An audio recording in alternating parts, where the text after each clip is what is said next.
ಯಾವುದೇ ಒಂದು ಆಹಾರ ನೋಡಿ, ನೀವು ಪೊಟ್ಟ ಕಟ್ಕೊಂಡು ಹೋದಾಗ ಅದ್ರೊಳಗೆ ಸ್ವೆಟ್ ಆಗಿ ಅದ್ರ ರುಚಿಯೆಲ್ಲ ಕಳ್ಕೊಂಡ್ಬಿಟ್ಟಿರುತ್ತೆ, ಗುಣಮಟ್ಟ ಕಳ್ಕೊಂಡ್ಬಿಟ್ಟಿರುತ್ತೆ, ಅದ್ರ ಒಂದು ಶೇಪ್ ಕಳ್ಕೊಂಡಿರುತ್ತೆ. Per hour 250-300 customer Saturday Sunday enter ಆದವಾಗ ಅಲ್ಲಿ ಹೇಗೆ ಸ್ವಚ್ಛತೆ ಕಾಪಾಡಕ್ಕೆ ಸಾಧ್ಯ ಅಂತ ಕ್ವಶನ್ ಕೇಳ್ತಾರೆ. ನಾನೇನೋ PPT ಆಗಿ ತೋರಿಸಿದೆ. ಎಂಪ್ಲಾಯ್ಮೆಂಟ್ ಅನ್ನುವಂಥದ್ದೇನು, ಇವತ್ತು ಇರಬಹುದು, ನಾಳೆ ಇಲ್ಲದೆ ಇರಬಹುದು, ಇನ್ನೊಂದಾಗಬಹುದು, ಮತ್ತೊಂದಾಗಬಹುದು. ಆದರೆ ಒಬ್ಬ ಸ್ವಂತ ಓನರ್ಶಿಪ್ ಆದವಾಗ ಅವ್ನು ಸ್ವಂತ ಕಾಲ ಮೇಲೆ ನಿಲ್ತಾನೆ, ಅವ್ನು 10 ಜನ ಎಂಪ್ಲಾಯ್ಮೆಂಟ್ ಕೊಡ್ತಾರೆ. ಗ್ರಾಹಕರು ನಮ್ಮನ್ನ ನಂಬಿ ಆಹಾರ ತಗೊಳ್ತಾರೆ. ಅವರ ಒಂದು ಆರೋಗ್ಯದ ಮೇಲೆ ಯಾವುದೇ ರೀತಿಯ ಪರಿಣಾಮ ಆಗಬಾರ್ದು. ನಾನು ಡಬ್ಬಿಗಳಲ್ಲಿ, ಪ್ಲಾಸ್ಟಿಕ್ ಡಬ್ಬಿಗಳಲ್ಲಿ, ಪ್ಲಾಸ್ಟಿಕ್ ಕೊಟ್ಟೆನಲ್ಲಿ ಎಲ್ಲ ಹಾಕಿ ಪಾರ್ಸೆಲ್ ಮಾಡಿ ಕೊಟ್ರೆ ಬೆಂಗಳೂರಿನಲ್ಲಿ ದಿವಸಕ್ಕೆ ನಂದಿನ ಒಂದು 200-300 kg ಗಾರ್ಬೇಜ್ ಜಾಸ್ತಿ ಆಗುತ್ತೆ. ಮಧ್ಯಾಹ್ನ 4 ಗಂಟೆ ಕ್ಲೋಸ್ ಮಾಡ್ತೀವಿ. ಯಾಕಂದ್ರೆ ಡೈಲಿ 2 times ವಾಟರ್ ವಾಶ್ ಆಗಬೇಕು. ಹೋಟೆಲ್ ಬ್ಯಾಡ್ ಸ್ಮೆಲ್ ಬರಬಾರ್ದು, ನೀಟಾಗಿರ್ಬೇಕು, ಸ್ವಚ್ಛತೆ ಇರಬೇಕು. ಬ್ರ್ಯಾಂಡ್ ನಾನು ಮಾಡಿದ್ ಒಂದೇ ಅಲ್ಲ, ಆ ಬ್ರ್ಯಾಂಡ್ ಹುಟ್ಟಾಕ್ಲಿಕ್ಕೆ ಹುಟ್ಟಾಕೊಳ್ಳೋರಿಗೆ ನಾನು ಒಂದು ಮಾಡೆಲ್ ಅವರಿಗೆ ಸೆಟ್ ಮಾಡಿಕೊಟ್ಟಂಗೆ ನನ್ನ ಒಂದು ಭಾವನೆ. ಎಲ್ರಿಗೂ ನಮಸ್ಕಾರ, ನಾನು ರೇಡಿಯೋ ಸಿಟಿ RJ ರೌಂಡ್ ರಜಸ್ ಮಾತಾಡ್ತಾ ಇದೀನಿ. ಅಂಡ್ ಈ ಒಂದು ಹೊಸ ಎಪಿಸೋಡ್ ಆಫ್ ಟೇಸ್ಟ್ ಆಫ್ ಬೆಂಗಳೂರಿಗೆ ತಮ್ಮೆಲ್ಲರಿಗೂ ಸ್ವಾಗತ, ಸುಸ್ವಾಗತ.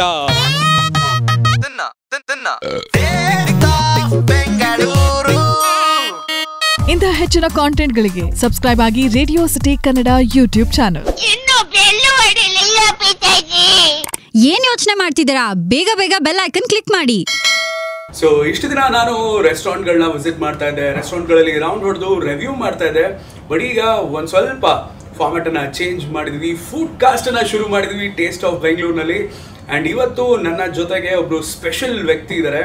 ಇನ್ಫ್ಯಾಕ್ಟ್ ಇವರ ಇಂಟ್ರೊಡಕ್ಷನ್ ಕೊಡೋದಕ್ಕೆ ಒಂದು 5-6 ಪೇಜ್ ಬೇಕು, ಬಿಕಾಸ್ ಇವರು ಅಷ್ಟು ತೂಕದ ವ್ಯಕ್ತಿ, ಆಹಾರೋದ್ಯಮದಲ್ಲೇ ಒಂದು ದಿಗ್ಗಜ ಅಂತಲೇ ಹೇಳ್ಬೋದು. ಸೊ ಬೆಂಗಳೂರಿನಲ್ಲಿ ಒಂದಿಷ್ಟು ಈಟ್ರೀಸ್ಗಳನ್ನು ನೇಮ್ ಮಾಡಿ ಅಂದರೆ ಇವರು ಹುಟ್ಟಾಕಿರುವಂಥ ಬ್ರ್ಯಾಂಡ್ಗಳ ಹೆಸರು ಅದರಲ್ಲಿ ಇದ್ದೇ ಇರುತ್ತೆ. ಫಾರ್ ಎಕ್ಸಾಂಪಲ್ ಕೇಕ್ ವಾಲಾ ಆಗಿರ್ಬೋದು, ತಾಜಾ ತಿಂಡಿ, ಕೂಲ್ ಜಾಯಿಂಟ್, ಕೇನೋಲಾ. ಸೊ ಇದೇ ರೀತಿ ಆಲ್ಮೋಸ್ಟ್ ಒಂದು 13 ಬ್ರ್ಯಾಂಡ್ಗಳನ್ನು ಹುಟ್ಟಾಕಿರುವಂಥ ಜೊತೆಗೆ ಬೆಂಗಳೂರಿನ ಹೋಟೆಲ್ಗಳಿಗೆ ಹೈಜೀನ್ ಅಂದರೆ ಏನು ಅನ್ನೋದನ್ನ ತೋರಿಸ್ಕೊಟ್ಟಿದ್ದೆ ಇವರನ್ನ ಬೇಕರಿ ಬ್ರಹ್ಮ ಅಂತ ಕೂಡ ಕರೀತಾರೆ. ಮಯೂರ ಗ್ರೂಪ್ನ ಸಂಸ್ಥಾಪಕರಾಗಿರುವಂಥ ಶ್ರೀ ಗೋಪಾಡಿ ಶ್ರೀನಿವಾಸ್ ರಾವ್ ಅವರು ಇವತ್ತು ಟೇಸ್ಟ್ ಆಫ್ ಬೆಂಗಳೂರಲ್ಲಿ ನನ್ನ ಜೊತೆಗಿದ್ದಾರೆ. ಸರ್ ನಮಸ್ಕಾರ, ವೆಲ್ಕಮ್ ಶೋಗೆ. ನಮಸ್ಕಾರ. ಸೊ ನಿಮ್ಮನ್ನು ಆ್ಯಕ್ಚುಲಿ ಶೋನಲ್ಲಿ ಕರ್ಕೊಂಡು ಬರಬೇಕು ಅನ್ನೋದು ನಂಗೆ ತುಂಬ ದಿನದ ಆಸೆ, because you are an inspiration to me and ಸಾಕಷ್ಟು ಜನರಿಗೆ. Thank you so much sir, time ಕೊಟ್ಟಿದ್ದಕ್ಕೆ. ವೀಕ್ಷಕರಿಗೆಲ್ಲ ನಮಸ್ಕಾರ.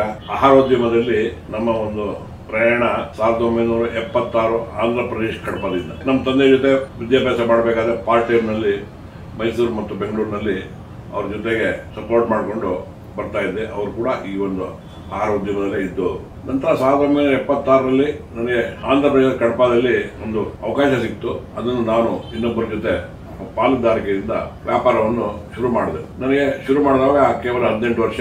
ನಾವು ಮಾಡುವಂತ ವ್ಯಾಪಾರಗಳಿಗೆ ಒಂದು ಮಾನ್ಯತೆ ಸಿಗಬೇಕು, ಅದರ ಒಂದು ಬದ್ಧತೆಯನ್ನು ಕಂಡುಕೊಳ್ಬೇಕು ಅನ್ನೋ ಒಂದು ದೃಷ್ಟಿಯಿಂದ ನಾನು ನನ್ನ ಒಂದು ಪ್ರಯಾಣವನ್ನು ಮುಂದುವರೆಸಿದೆ. ಅದು ನೀವು ಕೇಳಬಹುದು 3 ವರ್ಷದ ನಂತರ ಯಾತಕ್ಕೆ ಅಂತ. ಆ 3 ವರ್ಷದವರೆಗೆ ಈ ಉದ್ದಿಮೆಯ ಒಳನೋಟ ಹೊರನೋಟ ಹೇಗಿರುತ್ತೆ ಏನು ಎಸ್ ಎಲ್ಲರೂ ತಿಳ್ಕೊಂಡ ನಂತರ ನಾವು ಯಾವ್ದಾರ ಒಂದು ತೀರ್ಮಾನಕ್ಕೆ ಬಂದ್ರೆ ಅದು ಒಂದಷ್ಟು ಶಾಶ್ವತ ಉಳಿಬಹುದು. ಯಾವುದೇ ನಾವು ತಿಳುವಳಿಕೆ ಇಲ್ಲದೆ ಯಾವ್ದಾದ್ರು ಒಂದು ನಾವು ತೀರ್ಮಾನಗಳು ತಗೊಂಡು ಅದರ ಆ ಫೋಕಸ್ನಲ್ಲಿ ಆ ಡೈರೆಕ್ಷನಲ್ಲಿ ನಮಗೆ ಮಾಡ್ಲಿಕ್ಕೆ ಸಾಧ್ಯ ಇದ್ದಾವಾಗ ಏನಾಗುತ್ತೆ, ಅದು ಫೇಲ್ ಆಗೋಗ್ಬಿಡುತ್ತೆ. ಯಾವುದೇ ಕಾರಣಕ್ಕೂ ಫೇಲ್ ಆಗಬಾರ್ದು ಅನ್ನೋ ದೃಷ್ಟಿಯಿಂದ ಒಂದು 3 ವಿಷಯಗಳನ್ನ ಇಟ್ಕೊಂಡೆ. ಅದರಲ್ಲಿ ಗ್ರಾಹಕರಿಗೆ ಅತಿ ಶುಚಿತ್ವದಿಂದ ಆಹಾರಗಳನ್ನ ಕೊಡಬೇಕು, ಅದು ನಮ್ಮ ಆಹಾರ ಉದ್ಯಮದಲ್ಲಿರುವ ಎಲ್ಲರಿಗೂ ಒಂದು ಬದ್ಧತೆ ಅನ್ನೋ ಒಂದು ಅರಿವನ್ನು ನಾನು ಅರ್ತೆ. ಯಾತಕ್ಕಂತ ಹೇಳಿದ್ರೆ ಗ್ರಾಹಕರು ನಮ್ಮನ್ನ ನಂಬಿ ಆಹಾರ ತಗೊಳ್ತಾರೆ, ಅವರ ಒಂದು ಆರೋಗ್ಯದ ಮೇಲೆ ಯಾವುದೇ ರೀತಿಯ ಪರಿಣಾಮ ಆಗಬಾರ್ದು ಅನ್ನೋ ಒಂದು ಮುಖ್ಯ ಉದ್ದೇಶ ಇದರಲ್ಲಿ. ಆ ಉದ್ದೇಶವನ್ನು ನೆರವೇರಿಸಬೇಕಾದ್ರೆ ಅದಕ್ಕೊಂದು ಬದ್ಧತೆ ಬೇಕಾಗುತ್ತೆ. ಜೊತೆಯಲ್ಲಿ ಉತ್ತಮ ಗುಣಮಟ್ಟದ ಸಾಮಗ್ರಿಗಳನ್ನು ಉಪಯೋಗಿಸಿ ಆಹಾರಗಳನ್ನು ಕೊಡಬೇಕು. ಅಂತ ಗುಣಮಟ್ಟದ ಆಹಾರ ಸ್ಥಳೀಯ ಗ್ರಾಹಕರಿಗೆ ರುಚಿಯನ್ನು ಹೊಂದಿಕೊಳ್ಳುವಂತಹ ಒಂದು ಮೆನ್ಯೂ ಅಂತ ಹೇಳ್ಬೋದು, ನೀವು ರೆಸಿಪಿ ಅಂತ ಹೇಳ್ಬೋದು, ಅಲ್ಲಿ ರುಚಿಕಟ್ಟಿಗೆ ಬೇಕಾದಂತೆ ಅದನ್ನ ಅಳವಡಿಸಿಕೊಳ್ಳುವಂತ. ಇದೆರಡು ಮಾಡಿದ ನಂತರ ಯಾವುದೇ ಕಾರಣಕ್ಕೂ ಗ್ರಾಹಕರ ಮೇಲೆ ವಿಪರೀತವಾದ ದರಗಳನ್ನ ಹಾಕಬಾರ್ದು, ಅವರಿಗೆ ಕೈಗೆಟುಕುವ ಬೆಲೆಯಲ್ಲಿ ಆಹಾರ ಸಿಗಬೇಕು ಅನ್ನೋ ಒಂದು ಮುಖ್ಯ ಉದ್ದೇಶ ಇದರಲ್ಲಿ. ಈ 3 ವಿಚಾರ, ಅಂತಾರಾಷ್ಟ್ರೀಯ ಗುಣಮಟ್ಟ ಅನ್ನುವಂಥದ್ದು ಅಂತಾರಾಷ್ಟ್ರೀಯ ಆಗಿರ್ಬೇಕು, ಸ್ಥಳೀಯ ಗ್ರಾಹಕರಿಗೆ ರುಚಿಯಾಗಿದ್ದ ಅಡಿಗೆ ಕೊಡಬೇಕು, ತಿಂಡಿ ಕೊಡಬೇಕು, ಜೊತೆಯಲ್ಲಿ ಕೈಗೆ ಬೆಲೆ ಕೊಡಬೇಕು. ಯಾವ್ದು ಎರಡನ್ನು ಸಕ್ಸಸ್ ಮಾಡಬಹುದು, ಮೂರನೇದು ಮಾಡೋದು ಕಷ್ಟ ಇದೆ. ಉತ್ತಮ ಗುಣಮಟ್ಟ ಶುಚಿತ್ವ ಕೊಟ್ಟ ಮೇಲೆ ಸ್ವಲ್ಪ ಅದಕ್ಕೆ ಹೈಯರ್ ಪ್ರೈಸ್ ಬೇಕಾಗ್ತದೆ. ಎಲ್ಲನೂ ಕಾಪಾಡ್ಕೋಬೇಕಾದ್ರೆ ಹೈಯರ್ ಪ್ರೈಸ್ ತಗೊಂಡ್ಮೇಲೆ ಇದೆರಡು ಕೊಡ್ಬೋದು. ಇದೆರಡನ್ನು ಕಾಪಾಡ್ಕೊಳ್ಬೇಕಾದ್ರೆ ಮತ್ತು ಮೂರನೇದು ಕೈಗಡುಗೆ ಬೆಲೆ ಕಾಪಾಡ್ಕೋಬೇಕಾದ್ರೆ ಬಹಳ ಟಫ್ ಇರುತ್ತೆ ಇದರಲ್ಲಿ. ತುಂಬಾ ಜಾಗ್ರತೆಯಿಂದ ಈ ವ್ಯಾಪಾರವನ್ನು ಮಾಡಬೇಕಾಗ್ತದೆ. ಅಲ್ಲಿಂದ ಜಾಗೃತಿ ಅದು ಸ್ಟಾರ್ಟ್ ಆಗುತ್ತೆ ನಮ್ಮಲ್ಲಿ. ಹಾಗೆ ಪಾಕಶಾಲೆ ಯಾವತ್ತೂ ಸಾಮಾನ್ಯವಾಗಿ ಗ್ರಾಹಕರಿಗೆ ಸಾಮಾನ್ಯರಿಗೆ ಯಾವುದೇ ಒಂದು ಆಹಾರ ಉದ್ಯಮದಲ್ಲಿ ನೋ ಪ್ರೈವೇಟ್ ಅಪ್ಪಣೆ ಇಲ್ಲದೆ ಒಳಗಡೆ ಪ್ರವೇಶವಿಲ್ಲ ಅನ್ನುವಂಥ ಬೋರ್ಡನ್ನು ನೀವೆಲ್ಲರೂ ನೋಡಿರ್ತಾರೆ, ತುಂಬಾ ಕಡೆ ನೋಡಿರ್ತಾರೆ. ಆದರೆ ಅದಕ್ಕೆ ನಾವು ಭಿನ್ನವಾಗಿ ತೆರೆದ ಪಾಕಶಾಲೆ ಓಪನ್ ಕಿಚನ್ ಕಾನ್ಸೆಪ್ಟ್ ತಗೊಂಡ್ಬಂದ್ವಿ. ಯಾತಕ್ಕೆ ಅಂತ ಹೇಳಿದ್ರೆ ನಾವು ಮಾಡುವ ಆಹಾರಗಳನ್ನ ಯಾವುದೊಂದು PPT ಮುಖಾಂತರ ಇನ್ನೊಂದ್ರ ಮುಖಾಂತರ ಒಂದೊಮ್ಮೆ ರೆಕಾರ್ಡ್ ಮಾಡಿ ತೋರಿಸೋದಕ್ಕೂ ಅವ್ರ ಕಣ್ಣಲ್ಲಿ ನೋಡಿ ನಮ್ಮ ಒಂದು ಶುಚಿತ್ವದ ಬಗ್ಗೆ, ನಮ್ಮ ಒಂದು ಅರಿವಿನ ಬಗ್ಗೆ, ನಮ್ಮ ಒಂದು ಬದ್ಧತೆ ಬಗ್ಗೆ ಅವ್ರು ನೋಡಿದವಾಗ ಅವರಿಗೆ ನಮ್ಮ ಆಹಾರದ ಮೇಲೆ ನಂಬಿಕೆ ಜಾಸ್ತಿ ಬರ್ತದೆ. ಅದರಿಂದ ಏನಾಗುತ್ತೆ ಅಂದ್ರೆ ನಮಗೂ ಅದರಿಂದ ಲಾಭ ಇದೆ. ಯಾತಕ್ಕಂತ ಹೇಳಿದ್ರೆ ಇವತ್ತು ನಾವು ಬೇರೆ ಯಾವ್ದಾದ್ರು ಒಂದು ವ್ಯಾಪಾರ ಮಾಡಬೇಕಾದ್ರೆ ಅದಕ್ಕೆ ಅಡ್ವರ್ಟೈಸ್ಮೆಂಟು ಇನ್ನೊಂದು ಮತ್ತೊಂದು ಸಿಕ್ಕಾಪಟ್ಟೆ ಬೇಕಾಗುತ್ತೆ. ಇದು ಆ ಥರ ಇಲ್ಲದೇನೆ ಗ್ರಾಹಕರೇ ಅದನ್ನ ಪ್ರಚಾರ ಕೊಟ್ಟು ಹೌದು ನಮ್ಮನ್ನ ಅಭಿವೃದ್ಧಿ ಪಡಿಸ್ತಾರೆ. ಅದು ಮತ್ತೆ ನಾವು ಗ್ರಾಹಕರಿಗೆ ಕೊಡ್ತೇವೆ. ಯಾತಕ್ಕಂತ ಹೇಳಿದ್ರೆ ಒಂದು ಅಡ್ವರ್ಟೈಸ್ಮೆಂಟ್ ಇನ್ನೊಂದು ಅಂತ ಹೇಳಿದವಾಗ ಪ್ರಚಾರಕ್ಕಾಗಿ ಸಿಕ್ಕಾಪಟ್ಟೆ ಖರ್ಚಾಗ್ತದೆ. ಆ ಖರ್ಚು ವೆಚ್ಚವನ್ನು ಕಡಿತ ಮಾಡಿ ಗ್ರಾಹಕರಿಗೆ ಮತ್ತೆ ವಾಪಸ್ ಮಾಡ್ತೇವೆ ನಾವು. ಸೊ ಅದಕ್ಕೆ ಲೈಕ್ ನಿಮ್ದೊಂದು ಲೈನ್ ನೆನಪಾಯ್ತು ನಂಗೆ, ಶುಚಿತ್ವವೇ ಯಶಸ್ಸಿಗೆ ದಾರಿದೀಪ, ಹಾಗೆ ಶುಚಿತ್ವವೇ ಯಶಸ್ಸಿಗೆ ನಾಂದಿ ಅಂತ. ಅದ್ರ ಜೊತೆಗೆ ಇನ್ನೊಂದು ಬದ್ಧತೆ ಕೂಡ ನಮಗೆ. ಮೂಲತಃ ನೀವು ಕುಂದಾಪುರದವರು, ಕುಂದಾಪುರದ ಹತ್ರ ಇರುವಂತ ಗೋಪಾಡಿಯವರು. ಕಡಪಾಗಿ ಯಾಕೆ ಹೋಗಿದ್ದು ಸರ್? ಸರ್ ನಾವು ಬೆಂಗಳೂರಿನಲ್ಲಿ ನೆಲೆಸಿದ್ವಿ. ಅವತ್ತು ಕೂಡ ಧಾರಣೆಗಳು ಅಂದ್ರೆ ನಾವು ಅವತ್ತೊಂದು ಶಾಪ್ಗೆ 10,000 ರೂಪಾಯಿ ಅಡ್ವಾನ್ಸ್ ಇದ್ರು ಕೂಡ ಅವತ್ತು ನಮಗೆ ಕೊಡುವಂತ ಶಕ್ತಿ ಇರಲಿಲ್ಲ. ಅಲ್ಲಿ ಏನಾಗ್ತಾ ಇತ್ತು, ತುಂಬಾ ಬಾಡಿಗೆ, ರಿಯಲ್ ಎಸ್ಟೇಟು ಇಂಥದ್ದೆಲ್ಲ ಕಡಿಮೆ ಇರೋದ್ರಿಂದ ನಮಗೆ ಅಲ್ಲಿ ದೊಡ್ಡ ಮಟ್ಟದ ಸ್ವಲ್ಪ ವ್ಯಾಪಾರವನ್ನು ಮಾಡಲಿಕ್ಕೆ ಕಡಿಮೆ ಬಜೆಟ್ನಲ್ಲಿ ಸಾಧ್ಯವಾಯಿತು. ಇಲ್ಲಿ ಒಂದು ಶಾಪ್ ಅನ್ನು ತಗೊಳ್ಬೇಕಾದ್ರೆ 50 ವರ್ಷದಿಂದ 10,000 ರೂಪಾಯಿ ಅಡ್ವಾನ್ಸ್ ಅಂದ್ರೆ ಕೂಡ ನಮ್ಮನ್ನು ಕೊಡೋ ಶಕ್ತಿ ಇರಲಿಲ್ಲ. ಯಾಕಂದ್ರೆ ಹಣದ ಮೌಲ್ಯ ಆಗಿತ್ತು. ನಾವು ಅನ್ಕೊಳ್ತೇವೆ ಕಾಲ ತಕ್ಕಂತೆ ಹಣದ ಮೌಲ್ಯ ಚೇಂಜ್ ಆಗ್ತಾ ಇರುತ್ತೆ. ಅವತ್ತು ಚೀಪ್ ಅನ್ಕೊಂತೀವಿ, ಅವತ್ತು ಏನು ಚೀಪ್ ಅಲ್ಲ, ಅವತ್ತಿರೋ ಮೌಲ್ಯ ಅದಕ್ಕೆ ಇರ್ತಾ ಇದೆ. 100 ವರ್ಷ ಆದ್ಮೇಲೆ ಅದೇ ಇರುತ್ತೆ. ನಾವು ಅನ್ಕೊಳ್ತೀವಿ ಅವತ್ತಾಗಿ ನಾನು ಅಷ್ಟು ತಗೊಂಡ್ಬಿಡ್ತಿದ್ದೆ, ಬೆಂಗಳೂರು ಪರ್ಚೇಸ್ ಮಾಡಿಬಿಡ್ತಿದ್ದೆ ಅಂತ. ಅವೆಲ್ಲ ಆಗೋದಿಲ್ಲ. ಅವತ್ತಿನ ಮೌಲ್ಯ ಅವತ್ತು ಇದ್ದೇ ಇರುತ್ತೆ. ಆ ನಂತರ ನನಗೆ ಅಲ್ಲಿ ಸಕ್ಸಸ್ ಆಯಿತು. ಅಲ್ಲಿ ನಾನು Mayura bakery, cafe Kadapa, Mayura veg, Mayura paradise, ಈ ರೀತಿ ಡಿಫ್ರೆಂಟ್ ಇದರಲ್ಲಿ ನಾವು ಊರಿಗೆ ಒಂದು ವಿಶೇಷವಾಗಿ ಆ ಊರಿನಲ್ಲಿ ಮೊದಲು ಯಾರಾದ್ರೂ ಹೊರಗಡೆ ಊರಿಗೆ ಬಂದ್ರೆ ಅಲ್ಲಿ ಊರಿನವ್ರಿಗೆ ನಮಗೆ ಒಂದು ಕರ್ಕೊಂಡೋಗಿ ನಮ್ಮ ಊರಿನಲ್ಲಿ ವಿಶೇಷ ಕೊಡಿಸ್ಲಿಕ್ಕೆ ಒಂದು ಆಹಾರ ಕೇಂದ್ರ ಇಲ್ಲ ಅಂತ ಒಂದು ಕೊರಗಿದ್ದಿತ್ತು. ಏನು ಎಲ್ಲಾ ಊರಲ್ಲಿ ಎಲ್ಲರೂ ಸಿಗ್ತದೆ, ಒಳ್ಳೊಳ್ಳೆ ಆಹಾರ ಸಿಗ್ತದೆ, ಒಳ್ಳೊಳ್ಳೆ ರೆಸ್ಟೋರೆಂಟ್, ಫಾಸ್ಟ್ ಫುಡ್ ಎಲ್ಲ ಇರುತ್ತೆ. ನಮ್ಮ ಕಡಪದಲ್ಲಿ ಇಲ್ಲ ಅನ್ನೋ ಮಾತುಗಳನ್ನ ನಾವು ಕೇಳ್ತಾ ಇದ್ವಿ. ಆ ನಂತರ ನಾನು ಒಂದೊಂದೇ ಅಲ್ಲಿ brand Manasa hotel, AC restaurant, Mayura paradise, in ice cream parlour, fast food, ಹೀಗೆ ಆಹಾರ 2020 ಅಂತ ಕೈಗೆಟುಕುವ ಬೆಲೆಯಲ್ಲಿ ಸೂಪು, 10 ರೂಪಾಯಿಗೆ ಸೂಪು, 10 ರೂಪಾಯಿಗೆ ಸ್ಯಾಂಡ್ವಿಚ್, ಆಹಾರ 2020 ಅಂತ ಅಲ್ಲಿ ಸೃಷ್ಟಿ ಮಾಡಿದ್ವಿ. ನಂಗೆ ಯಾರೋ ಹೇಳಿದ್ ನೆನಪಾಯ್ತು, ಕಡಪದಲ್ಲಿ ಬೇರೆ ಬೇಕರಿಗಳಿದೆ. ಸೊ ಜನ ಯಾವಾಗ ಅಲ್ಲಿಗೆ ಹೋಗ್ತಾರೆ ಅಂದ್ರೆ ಈ ಮಯೂರ ಬೇಕರಿ ಎಲ್ಲ ಖಾಲಿ ಆದ್ಮೇಲೆ ಅಲ್ಲಿಗೆ ಹೋಗ್ತಾರೆ. ಅವರಿಗೆ ಇಲ್ಲಿ ಖಾಲಿ ಆದ್ರೆ ಬೇರೆಯವ್ರಿಗೆ ಬಿಸ್ನೆಸ್ ಅಂತ ಸುಮಾರು ಜನ ಹೇಳಿದ್ರೆ ನಾನು ಕೇಳಿದೀನಿ. ಎಸ್ಪೆಷಲಿ ಆ ಡಿಸೆಂಬರ್ ಟೈಮ್ ನಲ್ಲಿ ಹೇಳಿದ್ರೆ ಅದು ತುಂಬಾ ಜನಕ್ಕೆ ಕೇಕ್ ಸಿಗದೆ ಇದ್ದವಾಗ ಅವರು ಗಿಫ್ಟ್ ಕೊಡೋದಕ್ಕೆ ಬೇರೆಯವ್ರಿಗೆ ಕೊಡ್ಬೇಕಾದ್ರೆ ಏನಾಗುತ್ತೆ, ಅದು ಮಯೂರ ಕೇಕ್ ಕೊಟ್ರೇನೆ ಅವರಿಗೆ ಒಂದು ಖುಷಿ ಮತ್ತೆ ಅದಕ್ಕೊಂದು ಗೌರವ. ಆವಾಗ ಅವ್ರು ಏನ್ ಮಾಡ್ತಾ ಇದ್ರು ಅಂದ್ರೆ ಕೆಲವರೆಲ್ಲ ಬಂದ್ಬಿಟ್ಟು ನಮ್ಗೊಂದು ಖಾಲಿ ಬಾಕ್ಸ್ ಕೊಡಿ, ನಾನು ಒಂದು ಒಳ್ಳೆ ಕೇಕ್ ತೊಗೊಂಡು ಇಟ್ಕೊಂಡು ನಾನು ಕೊಡ್ತೀನಿ, ನನಗೆ ಇಲ್ಲಿದ್ರೆ ಗೌರವ ಕಡಿಮೆ ಆಗ್ತದೆ ಅನ್ನೋ ಮಾತು ಕೂಡ ಅಲ್ಲಿ ಇವತ್ತಿಗೂ ನಡೀತಾ ಇರ್ತದೆ. ಆದ್ರೆ ನಾನು ಆತರ ಹೇಳ್ತಾ ಇರೋದಲ್ಲ, ಅದ ಬ್ರ್ಯಾಂಡ್ ಒಂದು ಚಿಕ್ಕ ಮನ್ನಣೆ ಬಗ್ಗೆ ಹೇಳ್ತಾ ಇದ್ದೀನಿ ಅಂತ. ಇನ್ನು ಎಲ್ಲಾ ವಿಧ ಫುಡ್ ಅಲ್ಲಾಗಲಿ ಯಾವ್ದ್ರಲ್ಲೂ ಇವತ್ತು ಅಲ್ಲಿ ಎಲ್ಲರೂ ಇವತ್ತಿಗೂ ನಂಬರ್ 1. ಬೆಂಗಳೂರಿನಲ್ಲಿ ನಾನು ಬಂದು ಫಸ್ಟಿಗೆ ಮಯೂರ ಬೇಕರಿ ಶುರು ಮಾಡಿದ್ವಿ. JP ನಗರ, ಜಯನಗರ 4th ಬ್ಲಾಕ್, ಈ ತರ ಶುರು ಮಾಡಿ ಇಲ್ಲಿ ನಂತರ ನಮ್ಮ ಎಲ್ಲ ಒಂದೊಂದೇ ಬ್ರ್ಯಾಂಡ್ ಸ್ಟಾರ್ಟ್ ಆಗಿದೆ. ಸೊ ಮಯೂರ ಬೇಕರಿ ಅಂದಿದ ತಕ್ಷಣ ಸುಮಾರು ಜನಕ್ಕೆ ಇದೊಂದು ನಾಸ್ಟಾಲಜಿಕ್ ಅಥವಾ ಒಂದು ಹಳೆಯ ನೆನಪಾಗುತ್ತೆ. ಇಲ್ಲಿ ಜಯನಗರಲ್ಲಿ ಎಸ್ಪೆಷಲಿ BHS ಸ್ಕೂಲು, ವಿಜಯ ಕಾಲೇಜ್ ಹುಡುಗರಿಗೆಲ್ಲ ಆ 2 ರೂಪಾಯಿ ಆಪಲ್ ಕೇಕು, ಆ 8 ರೂಪಾಯಿಗೆ paneer puffs, sandwich, cool joint ಪಕ್ಕದಲ್ಲಿ 5 ರೂಪಾಯಿಗೆ ಸೂಪು ಮತ್ತೆ 15 ರೂಪಾಯಿ ಸ್ಯಾಂಡ್ವಿಚ್. ಈ ಒಂದು ಟ್ರೆಂಡ್ ಶುರು ಮಾಡಿದ್ದೆ ನೀವು. ಅಂದ್ರೆ ಸ್ಯಾಂಡ್ವಿಚ್ ಏನು ಅಂತ ಯಾರಿಗೂ ಗೊತ್ತಿರಲಿಲ್ಲ ಆಗಿನ ಕಾಲದಲ್ಲಿ. ಆ ಕಾಲದಲ್ಲಿ ಸ್ಯಾಂಡ್ವಿಚ್ ಬಗ್ಗೆ ಹೇಳ್ಬೇಕಾದ್ರೆ ಅದು ಓನ್ಲಿ ಸ್ಟಾರ್ ಹೋಟೆಲ್ ಪ್ರಾಡಕ್ಟ್ ಆಗಿತ್ತು. ಸ್ಟಾರ್ ಹೋಟೆಲ್ ಮಾತ್ರ ಸಿಗ್ತಾ ಇತ್ತು. ಸಾಮಾನ್ಯ ಕೇಂದ್ರಗಳಲ್ಲಿ ಗ್ರಿಲ್ಡ್ ಸ್ಯಾಂಡ್ವಿಚ್ ಅಂತ ಏನಂತ ಗೊತ್ತೇ ಇರಲಿಲ್ಲ. ಗೊತ್ತಿದ್ದು ಯಾವ್ದಾದ್ರು ಸ್ಯಾಂಡ್ವಿಚ್ ಅಂತ ಹೇಳಿದ್ರೆ ನಮ್ಮ ಪ್ಲೇನ್ ಸ್ಯಾಂಡ್ವಿಚ್ ಅಂತ ಹೇಳಿದ್ರೆ ಗ್ರಿಲ್ಡ್ ಮಾಡದೇನೆ ಮಾಡುವಂತ ಸ್ಯಾಂಡ್ವಿಚ್ ಅರಿವಿತ್ತು. ಗ್ರಿಲ್ಡ್ ಸ್ಯಾಂಡ್ವಿಚ್ ಅನ್ನೋಂಥ ಅರಿವು ಬಂದಿದ್ದು ಆ ನಂತರ ನಾವೇ ಅದನ್ನ ಇಂಟ್ರೊಡ್ಯೂಸ್ ಮಾಡಿದ್ವಿ. ಅದರಲ್ಲಿ ಏನಿತ್ತು ಅಂದ್ರೆ ನಮ್ಮ ಮೆಂಟರ್ ಆರ್ ಪ್ರಭಾಕರ್ ಅವರು ಇರ್ತಿದ್ರು. ಅವ್ರಿಗೆ ಈ ಕಾನ್ಸೆಪ್ಟ್ ತಗೊಂಡು ಬಾ, ಯಾತಕ್ಕಂತ ಹೇಳಿದ್ರೆ ನೋಡು, ಬೆಳಗ್ಗೆ ಎದ್ದು 5 ರೂಪಾಯಿ ಸೂಪ್ ತರ ಸೂಪ್ ಕೊಟ್ರೆ ಕಾಫಿ ಅನ್ನುವಂಥದಕ್ಕಿಂತ ಆರೋಗ್ಯಪೂರ್ಣವಾಗಿದ್ದು. ಆದ್ರಿಂದ ಇದು ಒಂದು ಗ್ರಾಹಕರಿಗೆ ನೀನು ಒಂದು ಉತ್ತಮ ಆಹಾರ ಕೊಟ್ಟಂಗೆ ಆಗ್ತದೆ, ಒಂದು ಉತ್ತಮ ಪಾನೀಯವನ್ನು ಕೊಟ್ಟಂಗೆ ಆಗ್ತದೆ ಅನ್ನುವಂಥ ಇದನ್ನ ನನಗೆ ಹುರಿದುಂಬಿಸಿದ್ರು ನಮ್ಮ ತಂಡಕ್ಕೆ ಆರ್ ಪ್ರಭಾಕರ್ ಅವರು. ಅವರು ಕೂಡ ದರ್ಶಿನಿ ಬ್ರಹ್ಮ ಅಂತ ಹೆಸರು ಪಡೆದವರು. ಇವತ್ತು ದರ್ಶಿನಿ ಹೋಟ್ಲ್ ಏನಿದೆಯೋ ಅದು ಅವರ ಒಂದು ಕಲ್ಪನೆ ಕೃಪೆ ಕೂಡ. ಅವರೇ ಶುರು ಮಾಡಿಸಿ ಆ ಕಾನ್ಸೆಪ್ಟ್ ಅನ್ನು ತಗೊಂಡ್ಬಂದು ಬೇಕಾದಷ್ಟು ಗೈಡ್ ಮಾಡಿ ಕೊಡಿಸಿದಂಥ ವ್ಯಕ್ತಿ ಅವರು. ಹಾಗೆ ಅವರ ಮೆಂಟರ್ಶಿಪ್ ನಲ್ಲಿ ನಾವು ಸ್ಯಾಂಡ್ವಿಚ್ ತಗೊಂಡ್ಬಂದ್ವಿ. ಆವಾಗ ನೋಡಿ 15 ರೂಪಾಯಿ ಸ್ಯಾಂಡ್ವಿಚ್, 5 ರೂಪಾಯಿ ಸೂಪ್, 20 ರೂಪೀಸ್ನಲ್ಲಿ ನೀವು ಒಂದು ಬ್ರೇಕ್ಫಾಸ್ಟ್ ಆದ್ರೂ ಅನ್ಕೋಬಹುದು, ಮಧ್ಯಾಹ್ನ ಬಂದು ಲಂಚ್ ಆದ್ರೂ ಅನ್ಕೋಬಹುದು, ನೈಟ್ ಬಂದು ಡಿನ್ನರ್ ಆದ್ರೂ ಅನ್ಕೋಬಹುದು. 20 ರೂಪೀಸ್ ಆಗ್ತಾ ಇತ್ತು. ಜೊತೆಯಲ್ಲಿ ಫ್ರೂಟ್ ಜ್ಯೂಸ್, ಐಸ್ ಕ್ರೀಮ್ಸ್ ಇಂಥವನ್ನೆಲ್ಲ ಸರಬರಾಜು ಮಾಡಿದ್ವಿ. ಇವತ್ತಿಗೂ ಬೆಂಗಳೂರಿನಿಂದ ಬೇರೆ ಬೇರೆ ಕಡೆ ಹೋಗಿ ನೆಲೆಸಿರುವವರಾಗಿರ್ಬೋದು, ಬೆಂಗಳೂರಿನಲ್ಲಿ ಯಾವುದೇ ಮೂಲೆಯಲ್ಲಿ ವಿದ್ಯಾಭ್ಯಾಸ ಮಾಡಿರೋರಾಗಿರ್ಬೋದು, ಅವರೆಲ್ಲ ಬೇರೆ ಬೇರೆ ದೇಶದಾದ್ಯಂತ ಹೋದರೆ ಇವತ್ತು ನೀವು ಯಾವುದೇ ರಾಜ್ಯಕ್ಕೆ ಹೋಗಿ ಒಂದು ವೇಳೆ ಬೆಂಗಳೂರಿನಲ್ಲಿ ವಿದ್ಯಾಭ್ಯಾಸ ಮಾಡಿ ಆ ಪೀರಿಯಡ್ ವಿದ್ಯಾಭ್ಯಾಸ ಮಾಡಿ ಹೋಗಿ ಅದರಲ್ಲೂ ಸೌತ್ ಬೆಂಗಳೂರಿನಲ್ಲಿ ಮಾಡಿರೋಂತ ಕೇಳಂಗೇ ಇಲ್ಲ. ಆ ರೀತಿ ಹೋದವರೆಲ್ಲರೂ ಎಲ್ಲೇ ಹೋದ್ರು ಕೂಡ ಕೂಲ್ ಜಾಯಿಂಟ್ ಅಂದ್ರೆ ಇವತ್ತಿಗೂ ನೀವು ಇಡೀ ದೇಶದಲ್ಲಿ ಯಾವ ರಾಜ್ಯದಲ್ಲಿ ಹೋಗಿ ಇಲ್ಲಿ ಓದಿ ಬಂದವರು ಯಾರು ಸಿಕ್ಕಿದ್ರೆ ಕೂಲ್ ಜಾಯಿಂಟ್ ಅವರ ನೀವು ಅನ್ನೋ ಒಂದು ಮಾತನಾಡ್ತಾರೆ. ಇವತ್ತಿಗೂ ಅದೊಂದು ಲ್ಯಾಂಡ್ ಮಾರ್ಕ್ ಆಗಿ ಉಳಿದಿದೆ. ಅಂದ್ರೆ ಈಗ ಹೆಚ್ಚು ಕಮ್ಮಿ ಒಂದು 30 ವರ್ಷ ಆಯ್ತು ಅನ್ಸುತ್ತೆ ಕೂಲ್ ಜಾಯಿಂಟ್ ಶುರುವಾಗಿ. ಇವತ್ತಿಗೂ ಅದು ಆ ಕೂಲ್ ಜಾಯಿಂಟ್ ಸಿಗ್ನಲ್ ಅಂತಾನೆ ಅದಕ್ಕೆ ಹೆಸರು. ಅದೊಂದು ಮತ್ತೊಂದು ಪಕ್ಕದ ಇಂಟರ್ನ್ಯಾಷನಲ್ ಬ್ರ್ಯಾಂಡ್ ನವರು ಕೂಡ ಓಪನ್ ಮಾಡೋಕ್ಕೂ ಮುಂಚೆ ಅವರ ಪಾಂಪ್ಲೆಟ್ ಗಳಲ್ಲಿ ಕೂಲ್ ಜಾಯಿಂಟ್ ಪಕ್ಕದಲ್ಲಿ ಬರೀತಾ ಇದ್ರು. ಆಹಾರ ಮಾರಾಟ ಮಾಡುವಂತ ಇಂಟರ್ನ್ಯಾಷನಲ್ ಬ್ರ್ಯಾಂಡ್ ನವರು, ಆಹಾರ ಉದ್ಯಮದ ಆಗಿರುವ ಇಂಟರ್ನ್ಯಾಷನಲ್ ಬ್ರ್ಯಾಂಡ್ ನವರು ಕೂಡ ಬೇಡ ಚೆನ್ನಾಗಿರಲ್ಲ, ಅವರು ಕೂಡ ಕೂಲ್ ಜಾಯಿಂಟ್ ಪಕ್ಕದಲ್ಲಿ ಬರ್ಕೊಳ್ತಾ ಇದ್ರು. ಬೇರೆ ಬೇರೆ ಉದ್ಯಮಿಗಳು ಬರ್ಕೊಳ್ಳೋ ಬಟ್ಟೆಗಳು ಬರ್ಕೋಬಹುದು, ಇನ್ನೊಬ್ರು ಬರ್ಕೋಬಹುದು, ಅದೆಲ್ಲ ಸಹಜವಾಗಿರುತ್ತೆ.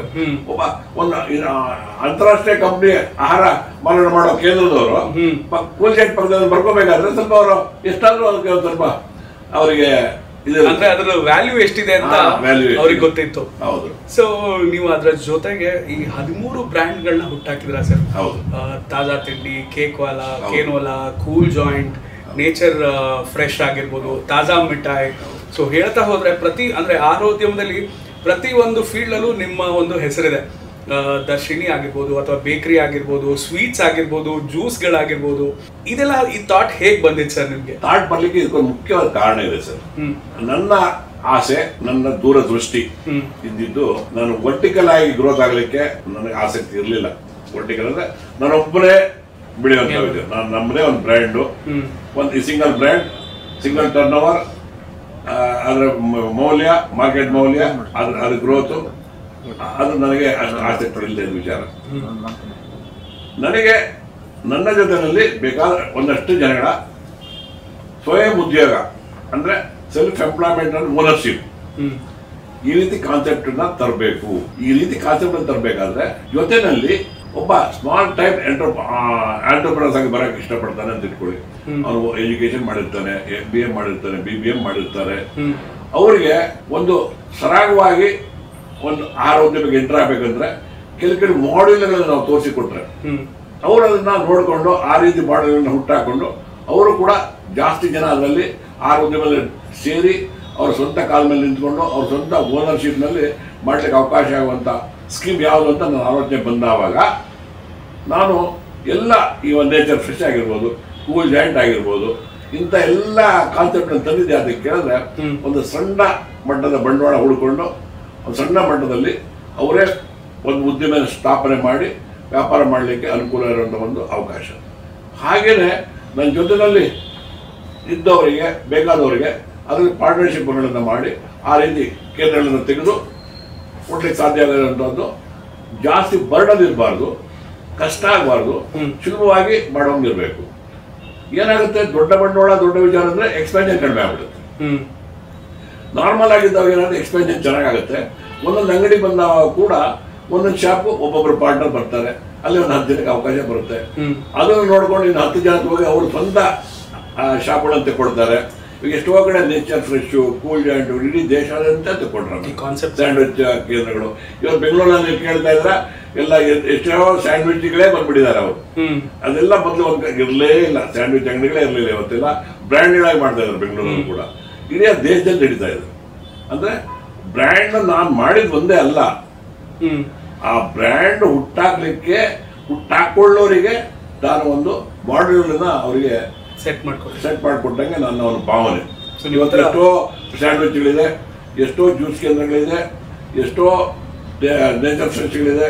ಎಲ್ಲದೂ ಏನಂತ ಹೇಳಿದ್ರೆ ಅವರ ಒಂದು ತಾಕತ್ತಿಗೆ ತಕ್ಕಂತೆ, ಅವರ ಶಕ್ತಿಗೆ ತಕ್ಕಂತೆ ವ್ಯಾಪಾರಗಳು ಮಾಡಿಕೊಂಡು ಬದುಕಲಿಕ್ಕೆ ಅನುಕೂಲ ಆಗೋ ರೀತಿಯಲ್ಲಿ ಈ ಒಂದು ಮಾಡೆಲ್ ತಗೊಂಡು ಅದರ 2 ರೀತಿ, ಒಂದು ಅವರಾಗೆ ಬೆಳೀಲಿಕ್ಕೆ, ನಾವು ಕೂಡ ಇನ್ನೊಬ್ಬ ಜನರನ್ನ ಬೆಳೆಸಲಿಕ್ಕೆ ನಮಗೆ ಅನುಕೂಲ ಆಗೋ ರೀತಿಯಲ್ಲಿ ನಾವು ಸ್ವಲ್ಪ ಬಂಡವಾಳ ಹಾಕಿ, ಅವರು ಸ್ವಲ್ಪ ಬಂಡವಾಳ ಹಾಕಿಸಿ, ಅವ್ರನ್ನ ಓನರ್ಶಿಪ್ ಮಾಡಿ ಅವರು ಒಂದು ಬದುಕೋ ದಾರಿ ಮತ್ತೆ ಸ್ವಂತ ಕಾಲ ಮೇಲೆ ನಿಲ್ಲೋ ಒಂದು ಅವಕಾಶ ಮಾಡಿಕೊಡ್ಬೇಕು. ಸುಮಾರು ಜನಕ್ಕೆ ಎಂಪ್ಲಾಯ್ಮೆಂಟು ಜನರೇಟ್ ಮಾಡೋದು ಒಂದು ರೀತಿ, ಜೊತೆಯಲ್ಲಿ ಸ್ವಂತ ಕಾಲ ಮೇಲೆ ನಿಲ್ಲೋ ಮಾಡಿದವಾಗ ಅವನಿಗೆ ಅದು ಲೈಫ್ ಲಾಂಗ್ ಅವನಿಗೆ ಅನುಕೂಲ ಆಗ್ತದೆ. ಎಂಪ್ಲಾಯ್ಮೆಂಟ್ ಅನ್ನುವಂಥದ್ದೇನು, ಇವತ್ತು ಇರಬಹುದು, ನಾಳೆ ಇಲ್ಲದೆ ಇರ್ಬೋದು, ಇನ್ನೊಂದಾಗ್ಬೋದು, ಮತ್ತೊಂದಾಗ್ಬೋದು. ಆದರೆ ಒಬ್ಬ ಸ್ವಂತ ಓನರ್ಶಿಪ್ ಆದವಾಗ ಅವನು ಸ್ವಂತ ಕಾಲ ಮೇಲೆ ನಿಲ್ತಾನೆ, ಅವನು 10 ಜನ ಎಂಪ್ಲಾಯ್ಮೆಂಟ್ ಕೊಡ್ತಾನೆ. ಆ ಒಂದು ಉದ್ದೇಶದಿಂದ ಆ ರೀತಿ ಕಾನ್ಸೆಪ್ಟ್ ನಾನು ತಗೊಂಡಿದ್ದೀನಿ. ನೋಡಿ, ಫುಡ್ ಇಂಡಸ್ಟ್ರಿ ಒಂಥರ ಓಪನ್ ಯೂನಿವರ್ಸಿಟಿ ಸರ್. ಬಿಕಾಸ್ ಅವರು ಬ್ರ್ಯಾಂಡ್ನ ಬೆಳೆಸೋದು ಅಷ್ಟೇ ಅಲ್ಲದೆ ಬೇರೆಯವರಿಗೆ ದಾರಿದೀಪ ಆಗಲಿ, ಈ ಒಂದು ಮಾಡೆಲ್ನ ಅವರು ಬೇರೆ ಇನ್ಸ್ಪಿರೇಷನ್ ತಗೊಂಡು ಮಾಡಲಿ ಅನ್ನೋದಕ್ಕೋಸ್ಕರ ಈ ರೀತಿ ಕಾನ್ಸೆಪ್ಟ್ಗಳನ್ನು ಇವರು ಹುಟ್ಟು ಹಾಕಿದ್ದು. ಸರ್, ನನಗೆ ಗೊತ್ತಿರೋಗೆ ನೀವು ಓದಿರೋದು 7ನೇ ಕ್ಲಾಸು, ಬಟ್ ನಿಮ್ಮ ಮಾಡೆಲ್ಗಳು ಈ IIM ಅಲ್ಲಿ ಜೊತೆಗೆ ಸಾಕಷ್ಟು ಯೂನಿವರ್ಸಿಟೀಸ್ಗಳಲ್ಲಿ ಥೀಸಿಸ್ ಆಗಿ ಸ್ಟೂಡೆಂಟ್ಸ್ಗಳು ಅದನ್ನು ಓದ್ತಾ ಇದ್ದಾರೆ. ಇದ್ರ ಬಗ್ಗೆ ಏನು ಹೇಳ್ತೀರಾ ಸರ್? ಸರ್, ನಾನು ಒಂದು ಹೇಳಲಿಕ್ಕೆ ಇಷ್ಟಪಡ್ತೇನೆ. ಇವಾಗ ನಮ್ಮ ಎಲ್ಲ ವ್ಯಾಪಾರ ವ್ಯವಹಾರದಲ್ಲಿ ಕೈಗೆಟುಕುವ ಬೆಲೆ ಎಲ್ಲದೂ ಒಪ್ಕೊಂತೀನಿ, ನಾನು ಎಲ್ಲರೂ ಮಾಡ್ತಾ ಇದ್ದೀವಿ.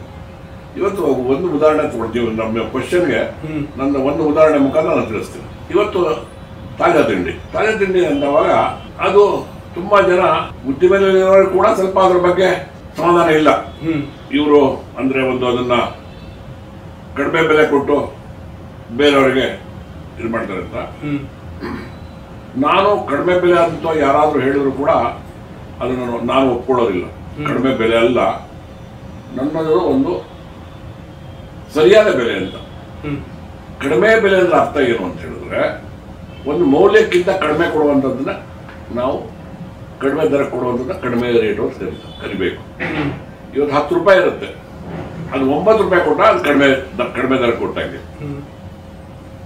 10 ರೂಪಾಯಿ ಮೌಲ್ಯ ವಸ್ತುನ 10 ರೂಪಾಯಿಗೆ ಮಾರಾಟ ಮಾಡಿದ್ರೆ ಸರಿಯಾದ ಬೆಲೆ, ಕಡಿಮೆ ಅಲ್ಲ, ಅದು ಸರಿಯಾದ ಬೆಲೆ. ಕಡಿಮೆ ಅಂದ್ರೆ 1 ರೂಪಾಯಿ ಕಡಿಮೆ ಕೊಟ್ಟ ಮಾತ್ರ ಕಡಿಮೆ ಬೆಲೆ ಆಗ್ತದೆ. ನನ್ನ ಒಂದು ಸ್ಟ್ರಾಟಜಿ ಅದು. ಓಕೆ.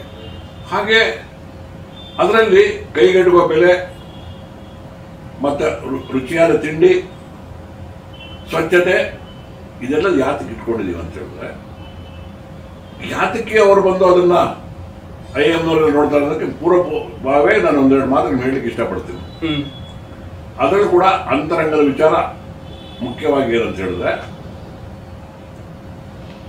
ಇವತ್ತು ಒಬ್ಬ ಉದ್ಯಮದಾರ ಬರ್ತಾನೆ, ಆ ಸ್ಟ್ಯಾಂಡರ್ಡ್ ಆ ಥರ ಮಾಡಬೇಕಾದ್ರೆ 5 ಸ್ಟಾರ್ ಹೋಟೆಲ್ ಮಾತ್ರ ಸಾಧ್ಯವಾಗ್ತದೆ.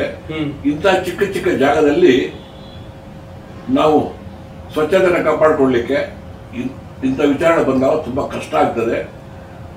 Per hour 250-300 customer Saturday Sunday enter ಆದವಾಗ ಅಲ್ಲಿ ಹೇಗೆ ಸ್ವಚ್ಛತೆ ಕಾಪಾಡೋಕೆ ಸಾಧ್ಯ ಅಂತ ಕ್ವಶನ್ ಕೇಳ್ತಾರೆ. ನಾನೇನೋ PPT ಆಗಿ ತೋರಿಸಿದ್ರೆ, ನಾನೊಂದು ಯಾವುದೊಂದು ಮಾಡೋಕ್ಕಾಗತ್ತೆ ಅಂತ PPT ಆಗಿ ತೋರಿಸಿದ್ರೆ ಅದು ಏನಾಗುತ್ತೆ, PPT ಮಾತ್ರ ಸೀಮಿತ. ನೀವು ಮಾಡೋಕ್ಕಾಗದೇನೆ ವಿಪರೀತ ರೇಟ್ ಇಟ್ಟು ಗ್ರಾಹಕನ ಕಡಿಮೆ ಮಾಡಿದ್ದೀರಾ ಅಂತ ಅವ್ರು ಅವತ್ತು ಹೇಳ್ತಾರೆ. ಯಾವತ್ತೋ ಅದನ್ನ ನಾವು ಯಾವಾಗ ನನಗೆ 400 ಕಸ್ಟಮರ್ 300 ಕಸ್ಟಮರ್ ಪರ್ ಅವರ್ ಅಲ್ಲಿ ಬರಬೇಕು. ಯಾತಕ್ಕೆ ಬರಬೇಕು ಹೇಳಿದ್ರೆ ಬೇರೆ ಏನೋ ಉದ್ದೇಶ ಇರಲಿಲ್ಲ. 300 ಜನ ಗ್ರಾಹಕರು ಬಂದರೂ ಕೂಡ ಸ್ವಚ್ಛತೆಯನ್ನು ಕಾಪಾಡಲಿಕ್ಕೆ ಸಾಧ್ಯವಾಗ್ತದೆ ಅಂತ ಅವ್ರ ಕಣ್ಣೆದುರಿನಲ್ಲಿ ಹೊಸ ಹೊಸ ಉದ್ದಿಮೆದಾರರಿಗೆ, ಹಳೆ ಉದ್ದಿಮೆದಾರರಿಗೆ, ಹೊಸದಾಗಿ ಬರುವಂಥವರಿಗೆ ಎಲ್ಲರಿಗೂ ಒಂದು ಅರಿವು ಮೂಡಿಸ್ಲಿಕ್ಕಾಗಿ ಅದನ್ನ ಇಟ್ಕೊಂಡಿದ್ದೀವಿ. ಇದ್ರ ಆಂತರಂಗದ ಒಳಗೊಟ್ಟು ಎಲ್ಲರೂ ಹೇಳ್ತಾರೆ, ಏನ್ ನೀವು ಯಾಕೆ ಅಷ್ಟು ಪ್ರೈಸ್ ಜಾಸ್ತಿ ಮಾಡ್ಬೋದಲ್ಲ, ನೀವು ಯಾವ ಪ್ರೈಸ್ ಮಾಡಿದ್ರು ಕೂಡ ನಿಮಗೆ ಗ್ರಾಹಕರು ಬರ್ತಾರಲ್ವ, ನಿಮ್ಮ ಕ್ವಾಲಿಟಿ, ನಿಮ್ಮ ಟೇಸ್ಟ್ ನಿಮಗೋಸ್ಕರ. ಉದ್ದೇಶ ಅದಲ್ಲ. ಅದರಲ್ಲಿ ನಾನು ಒಂದು ಹಣ ಮಾಡೋ ಒಂದೇ, ಜಾಸ್ತಿ ದುಡ್ಡು ತೊಗೊಂಡು ಜಾಸ್ತಿ ಹಣ ಮಾಡೋ ಉದ್ದೇಶ ಅಲ್ಲ. ನನಗೆ ಬೇಕಾದ ಹಣ ಮಾತ್ರ ತೊಗೊಳ್ತೀನಿ. Service is important. ಸರ್ವಿಸ್ ಅಲ್ಲ, ಸರ್ವಿಸ್ಗಿಂತ ಅದಲ್ಲ, ಈ ತರ ಸರ್ವಿಸು, ಅವೇರ್ನೆಸ್ ಸರ್ವಿಸ್. ಓಕೆ, ಸ್ವಚ್ಛತೆ ಹೊಸ ಆಂಟ್ರಪ್ರನರ್ಸ್ಗೆ ಇಲ್ಲ, ನಾವು ಕಷ್ಟಪಟ್ರೆ ಈ ತರ ಕೇಂದ್ರಗಳಲ್ಲಿ ನಾವು ಕೂಡ ಸ್ವಚ್ಛತೆಯನ್ನು ಸಾಧ್ಯವಾಗ್ತದೆ. ಆಲ್ರೆಡಿ ಕೆಲವು ಇಂಡಸ್ಟ್ರಿ ಇರೋರಿಗೆ ಕೂಡ ಅದನ್ನ ಇರುತ್ತೆ, ಇದು ಮಾಡೋಕ್ಕಾಗಲ್ಲ, ಅದು ತುಂಬಾ ಕಷ್ಟ, ಇದೆಲ್ಲ ಸುಮ್ಮನೆ ಹೇಳ್ತಾರೆ, ಅಷ್ಟು ಜನ ಇಟ್ಕೊಂಡು ಸಂಬಳ ಹೆಂಗ್ ಕೊಡೋಕ್ಕಾಗುತ್ತೆ, ಏನ್ ಮಾಡೋಕ್ಕಾಗುತ್ತೆ ಅಂತ ಒಂದಷ್ಟು ವಿಷಯಗಳು ಬರ್ತದೆ ಅದರಲ್ಲಿ. ಅದಕ್ಕೋಸ್ಕರ ನಾವೇನಂತಂದ್ರೆ ಅವ್ರಿಗೆ ಕೂಡ ಒಂದು ಅರಿವು ಬರಬೇಕು. ಇಲ್ಲ, ಇವ್ರು ನೋಡಿ ಈ ರೇಟ್ ಕೊಟ್ಟರು ಕೂಡ ಅವರೇ ಅಷ್ಟು ಜನ ಔಷಧಿನವ್ರು ಇಟ್ಕೊಂಡ್ರು ಕೂಡ ಮಾಡೋ ಸಾಧ್ಯ ಆಗುತ್ತೆ. ನಾವು ಕೂಡ ಪ್ರಯತ್ನ ಮಾಡಬೇಕು, ನಮ್ಮಲ್ಲಿ ಎಲ್ಲಿ ಸೋರುವಿಕೆ ಆಗ್ತಾ ಇದೆ ಅನ್ನೋ ತಿಳ್ಕೊಳ್ಬೇಕು ಅನ್ನೋ ಒಂದು ಅರಿವು ಅವರಲ್ಲಿ ಬರ್ತದೆ. ಹಾಗೆ ಗ್ರಾಹಕರಿಗೆ ಸ್ವಚ್ಛತೆ, ಆಮೇಲೆ ನಮ್ಮ ಒಂದು ಬದ್ಧತೆ. ಮೂರನೇದಾಗಿ ಅಲ್ಲಿ ನೋಡಿ ಇನ್ನೊಂದು ವಿಷಯ ಇದೆ, ನಾವು ಪಾರ್ಸೆಲ್ ಅನ್ನ ಕಟ್ಟಿ ಕೊಡೋದಿಲ್ಲ, ಕ್ಯಾರೆಟ್ ಅನ್ನ ಮಾತ್ರ ಹಾಕ್ಕೊಡ್ತೀವಿ. ಮನೆಯಿಂದ ಬಾಕ್ಸ್ ತಂದ್ರೆ ಮಾತ್ರ. ಯಾತಕ್ಕೆ ಅಂತ ನೀವು ಕೇಳಬಹುದು. ನನಗೆ ಪಾರ್ಸೆಲ್ ಕಟ್ಕೊಟ್ರೆ ಇನ್ನೂ ಒಂದಷ್ಟು ನಾನು ವ್ಯಾಪಾರದಲ್ಲಿ ಮಾಡಬಹುದು, ಅದ್ರ ಬಗ್ಗೆ ನನಗೆ ಆಸಕ್ತಿ ಇಲ್ಲ. ಯಾತಕ್ಕೆ ಆಸಕ್ತಿ ಇಲ್ಲ ಅಂದ್ರೆ, that is also one type of social contribution. ಹೇಗೆ ಸೋಷಿಯಲ್ ಕಾಂಟ್ರಿಬ್ಯೂಷನ್ ನೀವು ಕೇಳ್ಬೋದು. ನಾನು ಡಬ್ಬಿಗಳಲ್ಲಿ, ಪ್ಲಾಸ್ಟಿಕ್ ಡಬ್ಬಿಗಳಲ್ಲಿ, ಪ್ಲಾಸ್ಟಿಕ್ ಕೊಟ್ಟೆನಲ್ಲಿ ಎಲ್ಲ ಹಾಕಿ ಪಾರ್ಸೆಲ್ ಮಾಡಿ ಕೊಟ್ರೆ ಬೆಂಗಳೂರಿನಲ್ಲಿ ದಿವಸ ನನ್ನಿಂದ ಒಂದು 200-300 kg ಗಾರ್ಬೇಜ್ ಜಾಸ್ತಿ ಆಗುತ್ತೆ. ಆ 200-300 ಗಾರ್ಬೇಜ್ ನನ್ನ ಕಡೆಯಿಂದ ಆಗಬಾರ್ದು. ಅವೇರ್ನೆಸ್, ನಾನೊಬ್ಬ ಮಾಡಿದಂತ ಬೆಂಗಳೂರು ಗಾರ್ಬೇಜ್ ನಿಂತೋಗಲ್ಲ. ಅವೇರ್ನೆಸ್ ಜನಗಳಿಗೆ, ನನ್ನ ಕಡೆಯಿಂದ ಕಾಂಟ್ರಿಬ್ಯೂಷನ್ ಇಲ್ಲ ಗಾರ್ಬೇಜ್ಗೆ ಅಂತ. ಜನಗಳಿಗೆ ಅರಿವು ಬರ್ಬೇಕು. ನಾವು ಇದೇ ತರ ಬೇರೆ ಬೇರೆ ಕಡೆ ಬ್ಯಾಗ್ ತಗೊಂಡು ಹೋಗ್ಬೇಕು, ಡಬ್ಬಿ ತಗೊಂಡು ಹೋದ್ರೆ ನಮ್ಗೆ ಪ್ಲಾಸ್ಟಿಕ್ ಮನೆ ಬರೋದು ಕಡಿಮೆ ಆಗ್ತದೆ, ತರಕಾರಿಗೆ ಚೀಲ ತಗೊಂಡು ಹೋದ್ರೆ ಪ್ಲಾಸ್ಟಿಕ್ ಬರೋದು ಕಡಿಮೆ ಆಗ್ತದೆ. ಇಂಥ ಎಲ್ಲ ಒಂದು ಅರಿವು ಬರ್ಲಿಕ್ಕೋಸ್ಕರ ನಾವು ಆ ಒಂದು ವಿಚಾರ ಇಟ್ಕೊಂಡಿದ್ದೀವಿ. ಯಾಕೆ ನೀವು ಹೇಳಿದ್ದನ್ನ ಎಲ್ಲ ತಾಜಾ ತಿಂಡಿಲಿ ನೀವು ಬೋರ್ಡ್ ಕೂಡ ಹಾಕಿದ್ದೀರಾ ಅದ್ರ ಬಗ್ಗೆ. ಹೌದು. ಮತ್ತೊಂದೇನಾಗುತ್ತೆ, ಯಾವುದೇ ಒಂದು ಆಹಾರ ನೋಡಿ, ನೀವು ಪೊಟ್ಟ ಕಟ್ಕೊಂಡು ಹೋದಾಗ ಅದ್ರ ಒಳ್ಳೆ ಸ್ವೆಟ್ ಆಗಿ ಅದ್ರ ರುಚಿಯೆಲ್ಲ ಕಳ್ಕೊಂಡ್ಬಿಟ್ಟಿರುತ್ತೆ, ಗುಣಮಟ್ಟ ಕಳ್ಕೊಂಡ್ಬಿಟ್ಟಿರುತ್ತೆ, ಅದ್ರ ಒಂದು ಶೇಪ್ ಕಳ್ಕೊಂಡಿರುತ್ತೆ. ಈ ರೀತಿ ಎಲ್ಲ ಸಾಕಷ್ಟು ಅದರಲ್ಲಿ ವ್ಯತ್ಯಾಸಗಳಾಗ್ತದೆ. ಅದು ಆಗದೇ ಇರೋ ರೀತಿಯಲ್ಲಿ ನಾವು ಒಂದಷ್ಟು ಅರಿವು ಮತ್ತು ಒಂದು ಮಾಡಿ ತೋರಿಸ್ಬೇಕು ಅಂತ. ನಾನು ಒಂದು 400 kg ಗಾರ್ಬೇಜ್ ಅವಾಯ್ಡ್ ಮಾಡಿದ ತಕ್ಷಣ ಏನು ಅದೇನು ಇದಾಗುತ್ತೆ ಅಂತ ಹೇಳಿ ವಿಚಾರ ಅಲ್ಲ. ಅಂದ್ರೆ ಅದನ್ನ ಅರಿವಿಗೋಸ್ಕರ ನಾನು ವ್ಯಾಪಾರ ಮಾಡ್ಬೋದಲ್ಲ, ಇನ್ನು ಬೇಕಾದಷ್ಟು ವ್ಯಾಪಾರ ಮಾಡ್ಬೋದು. ಕೊರೋನಾ ಬಂತು, ಎಲ್ಲರೂ ಪಾರ್ಸೆಲ್ ಕೊಟ್ಟರು ಹೋಟ್ಲವರು, ನಾವು ಕೊಡ್ಲಿಲ್ಲ. ಅವತ್ತು ಅದೇ ನಾವು 4 ತಿಂಗಳು ಮುಚ್ಕೊಂಡ್ವಿ, ಹೋಟೆಲ್ ಮುಚ್ಚಿ ಕೂಡ ಇಟ್ಕೊಂಡ್ವಿ. ಯಾಕಂತ ಹೇಳಿದ್ರೆ ಪ್ರಾಕ್ಟೀಸ್ ತಪ್ಪಬಾರ್ದು. ಹಣಕ್ಕಾಗಿ ಆ ಕೊರೋನಾ ಟೈಮಲ್ಲಿ ನಾನು ಹಣಕ್ಕಾಗಿ ಮಾಡೋಕ್ಕಾಗತ್ತಲ್ಲ, ಮತ್ತೆ ನನ್ ವಾಯ್ಸ್ ಹೋಗ್ಬಿಡುತ್ತಲ್ಲ, ಮತ್ತೆ ನಾನು ವಾಯ್ಸ್ ತೆಗಿಲಿಕ್ಕಾಗಲ್ಲ. ಯಾತಕ್ಕೆ ನೀವು ಮಾಡ್ತೀರಾ, ಯಾಕೆ ಮಾಡಲ್ಲ ಅಂತ ಅವಾಗ ನನ್ಗೆ ವಾಯ್ಸ್ ಇಲ್ಲ ಅಲ್ಲಿ. ಆ ವಾಯ್ಸ್ ಕಳ್ಕೊಳ್ಬಾರ್ದು. ಹಾಗೇನೆ ನಮ್ಮ ವಾತಾವರಣ ಮಧ್ಯಾಹ್ನ 4 ಗಂಟೆ ಕ್ಲೋಸ್ ಮಾಡ್ತೀವಿ. ಯಾಕಂದ್ರೆ ಡೈಲಿ 2 times ವಾಟರ್ ವಾಶ್ ಆಗ್ಬೇಕು ಹೋಟೆಲ್ಲು. ಬ್ಯಾಡ್ ಸ್ಮೆಲ್ ಬರಬಾರ್ದು, ನೀಟಾಗಿರ್ಬೇಕು, ಸ್ವಚ್ಛತೆ ಇರಬೇಕು. ಕೆಲಸ ಮಾಡೋರಿಗೆ ಉಲ್ಲಾಸ ಕೊಡ್ಬೇಕು. ನಮ್ಮ ಸಿಬ್ಬಂದಿಯವರಿಗೆ ಉಲ್ಲಾಸದಿಂದ ಕೆಲಸ ಮಾಡ್ಬೇಕು ಅವರಿಗೆ. ಎಲ್ಲಿ ನಾವು ನಮ್ಮ ಒಂದು ನೀವು ವರ್ಕಿಂಗ್ ಅಟ್ಮಾಸ್ಫಿಯರ್ ಅಂತ ಹೇಳ್ತೀರ ನೋಡಿ ಇಂಗ್ಲಿಷ್ ನಲ್ಲಿ, ಪರಿಸರ, ಎಲ್ಲಿ ಪರಿಸರ ಚೆನ್ನಾಗಿರುತ್ತೋ ಅಲ್ಲಿ ಔಟ್ಪುಟ್ ಚೆನ್ನಾಗಿ ಬರುತ್ತೆ, ಒಳ್ಳೆ ಪ್ರೊಡಕ್ಟಿವಿಟಿ ಇರುತ್ತೆ. ಅದು ಸಹಜವಾದ ವಿಚಾರ. ಅದೇ ರೀತಿ ನಾನು ಒಳ್ಳೆ ವಾತಾವರಣ ನಮ್ಮ ಸಿಬ್ಬಂದಿಯವರಿಗೆ, ಸ್ವಚ್ಛತೆ ಈ ಥರದ್ದೆಲ್ಲ ಕೊಟ್ಟಾಗ ಅವ್ರಿಗೆ ಕೂಡ ಕ್ವಾಲಿಟಿ ಕಾನ್ಸೆಪ್ಟ್ ಇಂಪ್ರೂವ್ ಆಗ್ತದೆ. ಅದೆಲ್ಲ ಕಸ್ಟಮರ್ಗೆ ಅನುಕೂಲ ಆಗ್ತದೆ, ಅವರಿಗೂ ಅನುಕೂಲ ಆಗ್ತದೆ. ಈ ಒಂದು ದೃಷ್ಟಿಯಿಂದ ನಾವು ಸ್ವಚ್ಛತೆಗೆ ಮತ್ತೆ ಆಂಬಿಯನ್ಸು, ಇನ್ನೊಂದು ಮತ್ತೊಂದು ಎಲ್ಲ ವಿಚಾರಗಳು ಕೇರ್ ತಗೊಳ್ತೇವೆ. ಇನ್ನು IIM ಇಂಥವರೆಲ್ಲ ಏನಂದ್ರೆ ಅವರಿಗೆ ಒಂದಷ್ಟು ಅನುಮಾನಗಳು ಇದೆ. ಇದು ಹೇಗೆ ಅಂತ ಒಂದು ಕ್ವಶನ್ ಇದೆ, ಆಶ್ಚರ್ಯ ಪ್ಲಸ್ ಅನುಮಾನ. ಎಸ್. ಯಾತಕ್ಕೆ ಅಂತ ನೋಡಿ, ಅವ್ರು ಹೇಳ್ತಾರೆ ನಾವು 2 ವರ್ಷದಿಂದ ಬರ್ತಾ ಇದ್ದೀವಿ, 4 ವರ್ಷದಿಂದ ಬರ್ತಾ ಇದ್ದೇವೆ, 5 ವರ್ಷದಿಂದ ಬರ್ತಾ ಇದ್ದೇವೆ, ಒಂದೇ ರೀತಿ ಸ್ಟ್ಯಾಂಡರ್ಡು. ಇವತ್ತು ನಿನ್ನೆ ತಿನ್ನೋ ಹೇಗಿದೆ, ಇವತ್ತು ಹಾಗೆ ಇದೆ. ನಿಮ್ಮ ಸರ್ವಿಸ್ ಯಾವಾಗಲೂ ಒಂದೇ ತರ ಮಿಷನ್ ನಡೀತಾ ಇರುತ್ತೆ. ಅಲ್ಲಿ ಬಂದ್ರೆ ಕೊಡೋರಿಲ್ಲ, ತಗೊಳೋರಿಲ್ಲ, ಅಶುಭ್ರತೆ ಇನ್ನೊಂದು ಈ ಥರ ನಮ್ಗೆ ಕಾಣೋದಿಲ್ಲ.